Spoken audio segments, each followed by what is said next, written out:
Hi, kids. Welcome back. Today is week 17, day 4. Day 4. All right. So, our highlight verse for today is 2 Samuel 9, 6 through 7. Let's look at the King James Version first.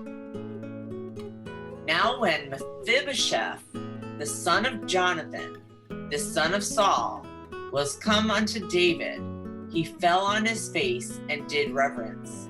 And David said, Mephibosheth, and he answered, Behold thy servant. And David said unto him, Fear not, for I will surely show thee kindness for Jonathan, thy father's sake, and will restore thee all the land of Saul thy father, and thou shalt eat bread at my table continually. 2 Samuel 9, 6 through 7, NIRV. Mephibosheth came to David. He was the son of Jonathan, the son of Saul. Mephibosheth bowed down to David to show him respect. David said, Mephibosheth, I'm ready to serve you, he replied. Don't be afraid, David told him. You can be sure that I will be kind to you because of your father Jonathan. I'll give back to you all the land that belonged to your grandfather Saul, and I'll always provide what you need. Let us honor God's holy word by saying thanks be to God. Mephibosheth is the only one left of King Saul's family, and that was Jonathan's son. So he took care of him and let him eat at his table. He didn't cast him aside and treat him badly or hurt him. He loved him as he loved Jonathan. So let's see what our explain section says. David showed grace and kindness to Saul's family. David gave Jonathan's son, Mephibosheth, the things that had belonged to his grandfather Saul. David honored Mephibosheth because of his grandfather Saul. Even though Saul had become David's enemy, David wanted to show grace, kindness that they did not deserve to Saul's family. David honored Mephibosheth because of Saul. Now, how can we apply this to our life? David gave grace to Mephibosheth when he did nothing to deserve it. God gives grace to us when we don't deserve it. Oh, are we grateful?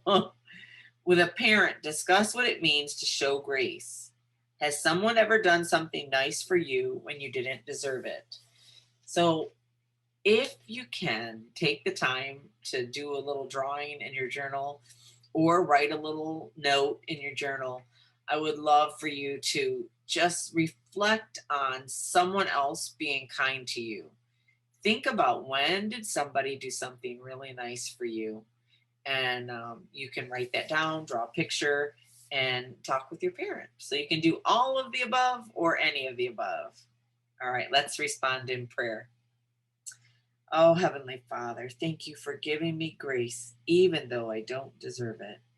You are so good. In Jesus' holy name, amen. We'll look at the King James Version first. 2 Samuel 7, 8 through 9.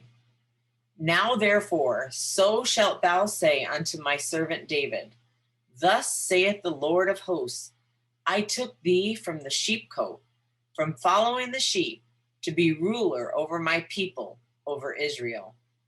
And I was with thee whithersoever thou wentest, and have cut off thine enemies out of thy sight, and have made thee a great name, like unto the name of the great men that are in the earth. 2 Samuel 7, 8 through 9, NIRV version.